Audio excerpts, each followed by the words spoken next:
रीवा में 65 वर्षीय बुजुर्ग ने साइबर ठगों की प्रताड़ना से तंग आकर खुद को गोली मारकर खुदकुशी। आरोपी ठग उन्हें कभी पुलिस अधिकारी तो कभी बैंक अधिकारी बनकर फोन लगा रहे थे और टास्क और प्रक्रिया पूरी करने का दबाव बना रहे थे। पूरी घटना 4 जुलाई की है। पूरे मामले में पुलिस ने 3 सगे भाइयों को गिरफ्तार किया है। पुलिस अधीक्षक विवेक सिंह ने बताया कि 4 जुलाई को थाना सिटी कोतवाली में सूचना प्राप्त हुई थी कि सरोज दुबे निवासी वार्ड क्रमांक 38 ने अपनी लाइसेंसी 12 बोर बंदूक से गोली मारकर आत्महत्या कर ली। सूचना पर मर्ग कायम कर विधि सम्मत कार्रवाई की गई। मर्ग जांच के दौरान परिजनों ने बताया कि सरोज दुबे ने सोशल मीडिया पर एक रील देखी थी जिसमें दुर्लभ पुराने नोटों और सिक्कों के बदले भारी रकम मिलने का दावा किया गया था, जिसके बाद बैक टू बैक फोन कर बुजुर्ग से रुपए मांगे। लगातार रुपए ऐंठने के बाद भी बुजुर्ग से रुपए मांगते रहे। 7 से 8 बार में बुजुर्ग में 37,000 रुपए ट्रांसफर कर दिए, जिसके बाद आरोपी ठग कभी पुलिस अधिकारी तो कभी बैंक अधिकारी बनकर उसे डराते रहे। संपर्क करने पर अज्ञात व्यक्तियों द्वारा अलग अलग मोबाइल नंबरों से संपर्क कर टैक्स एवं चार्जेस के नाम पर 37,000 की ठगी की गई। ठगी करने के बाद भी लगातार रुपए की मांग कर रहे थे और फोन व्हाट्सएप के माध्यम से दबाव बना रहे थे, जिससे मानसिक तनाव में आकर सरोज दुबे ने खुद को गोली मारकर आत्महत्या कर ली। तकनीकी साक्ष्यों के आधार पर 3 आरोपियों को चिन्हित कर गिरफ्तार किया गया है। तीनों आरोपी आपस में सगे भाई हैं, जिन्होंने बुजुर्ग को इस कदर बैंक और पुलिस अधिकारी बनकर डराया कि वो आत्महत्या के लिए मजबूर हो गए। पुलिस ने जिन आरोपियों को गिरफ्तार किया है उनके नाम जुबेर खान, यासीन मोहम्मद, शब्बीर खान है। सभी आरोपी एक ही पिता की संतान हैं। तीनों के पिता का नाम हसन खान है, जो ग्राम थानागुड़ा, थाना किशनगढ़बाज, जिला खैरथर तिजारा, राजस्थान के रहने वाले हैं। पूछताछ में आरोपियों ने सरोज दुबे से पुरानी नोट सिक्के खरीदने के नाम पर 37,000 की ठगी स्वीकार की है।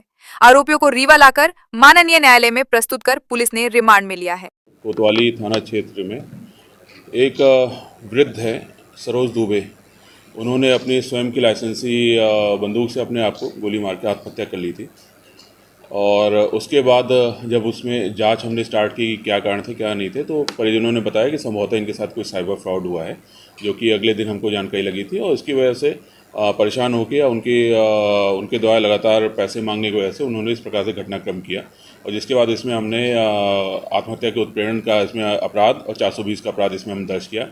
जब पूरा हमने रिकॉर्ड छाना, क्योंकि जो मेन पीड़ित थे वो इस दुनिया में नहीं थे, तो हमने पूरा रिकॉर्ड इनके फ़ोन से और परिजनों जो भी जानकारी लगती रही तत्काल उसको हमने पूरा निकाला और डिटेल्स निकाले। तब जाके ये अंदाज़ा लगा कि ये किसी इस तरह के झांसे में आए हैं कि फेसबुक पे इन्होंने कोई एडवर्टीज़मेंट देखा है, कोई रील देखी है कि पुराने सिक्के या पुराने नोट अगर आपके पास हों तो आप उसको दीजिए और आपको लाखों करोड़ों रुपए उसके मिलेंगे।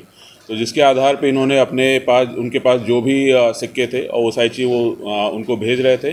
और उन्होंने जो पीड़ित है, जो मृतक है, उनको करीब 1,50,00,000 रुपए उन सिक्कों नोट के बदले देने का लालच दिखाया था और उस लालच में वो फंस गए थे। उसके बाद उन्होंने धीरे धीरे अलग अलग चार्जेस के नाम से उनसे कई 5,000, 2,000, 4,000, 10,000 इस टाइप से जमा कराते रहे और वो अलग अलग लोगों से उधार लेके उस चीज़ को जमा करते रहे। करीब 37,000 रुपये इन्होंने इन फ्रॉडस्टर्स के अकाउंट में जमा किए। और जब उनको रियलाइज़ हुआ और जब उनको लगातार उनसे डिमांड होती रही और तब फिर उन्होंने प्रेशर में आके इस प्रकार से ये कदम उठाया था। और जिसके बाद जब कायमी के बाद हमने तत्काल इसमें टीम्स को एक्टिवेट किया था। हमारे साइबर सेल उस समय एक्टिवेट हुआ था, वीरेंद्र पटेल और उनकी टीम, टीआई कोतवाली, श्रृंगेश, ये सभी लोग एक्टिवेट हो गए थे। और जैसे हमको इसमें महत्वपूर्ण जानकारी लगी, जिसमें तत्काल हमने टीम रवाना कर दिया। टीआई विजय और इनके साथ में अन्य कन्हैया, सब इंस्पेक्टर कन्हैया, उनके साथ में पूरी टीम को रवाना किया गया और 4 दिन के अंदर हमने इसमें आरोपियों को पकड़ के और यहाँ पे लाए हैं। 3 आरोपी इसमें हमको मिल गए हैं। एक अन्य आरोपी के शामिल होने की संभावना है, जिसको अभी हमको और पता तलाश करना है और इनसे अभी पूछताछ की जा रही है। इनके द्वारा घटनाक्रम करना स्वीकारा है और ये बताया कि इस प्रकार से फेसबुक पे अलग अलग तरीके से लुभावने वो ऐड डालते हैं, कभी पुराने सिक्के, पुराने नोट के बदले में, कभी किसी चीज़ अन्य बिजली बिल के बारे में, कभी अन्य चीज़ों के बारे में, और फिर इसमें लोगों को फंसा के और इस प्रकार से पैसा उसमें वसूलते हैं। और इसमें जो आरोपी गिरफ्तार हुए हैं ये जुबेर खान, यासीन मोहम्मद, शब्बीर खान, ये थाना घोड़ा है, जिला खैरथल, राजस्थान से इनको गिरफ्तार करके लाया गया है। अभी इनसे पूछताछ और की जा रही है और इनके जो संभावना हमको लग रही है कि इनके द्वारा अन्य जगहों पे भी अपराध किए गए हैं। 3-4 जगहों के हमको कुछ जानकारियाँ इनके विषय में मिल रही कि वहाँ पे भी इस प्रकार से अपराध वहाँ के लोगों को इस प्रकार से उन्होंने ठगा है, तो उनको भी हम संपर्क करके बता रहे हैं कि ये आरोपी हमारी गिरफ्त में हैं। और पकड़ा कैसे इसको भेज बदल के पकड़ा कि और निश्चित रूप से हम लोग, क्योंकि वो इलाका साइबर क्रिमिनल्स वहाँ पे बहुत सारे हैं, तो जनरली अलर्ट रहते हैं कि क्या हो रहा है कैसे नहीं हो रहा है। और तो इसमें पहले हमारी टीम गई है, पहले पूरे एरिया को जांचा परखा है कैसे है, क्या एरिया है, कौन सा एरिया है, और उसके बाद सिविल में ही गई पहले टीम ने पूरा देखा।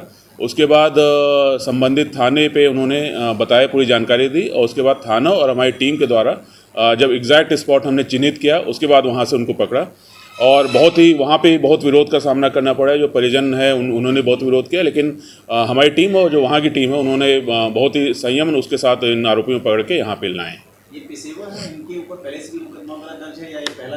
पेशेवर तो हैं निश्चित रूप से, लेकिन अभी तक पकड़े नहीं गए थे, ये पहली बार संभवतः पकड़े गए हैं। 3-4 अपराध 3-4 जगह और इनके हमको जानकारी मिली, इनके जो टेक्निकल डिटेल्स है उसके आधार पर हमको ये और जानकारी मिली कि इनके द्वारा अन्य जगह भी इस प्रकार से ठगा गया है। नहीं, बाहर के जिले, यूपी के हैं, बिहार के हैं और राजस्थान के जिले वहाँ के हैं। इसमें जो अभी तक तो यही कारण समझ में आया। जो एक कारण ये समझ में आया कि एक जो संभावित कारण है कि जो पीड़ित है वो ग्लानिवश भी उसको लगा कि हम साइबर इसमें कैसे आए, क्योंकि अब हम पीड़ित से हम उसकी मनोस्थिति पूछ नहीं सकते, लेकिन हमको ये लग रहा है कि जब उसको रियलाइज़ हुआ कि हमारे साथ इतना बड़ा फ्रॉड हो रहा है, मैंने इतने लोगों से उधार ले लिया है, और फिर उसकी वजह से इस प्रकार से घटनाक्रम करना भी संभावित लग रहा है। अभी तक जितने भी हमारे पास एविडेंस, हमारे पास बहुत सारे चैट्स हैं, बहुत सारे वो हैं, बहुत सारे वॉइस मैसेज हैं, तो उसके आधार पे हम सारी चीज़ विवेचना में लिया गया है, उसके आधार पे इसमें किया जा रहा है।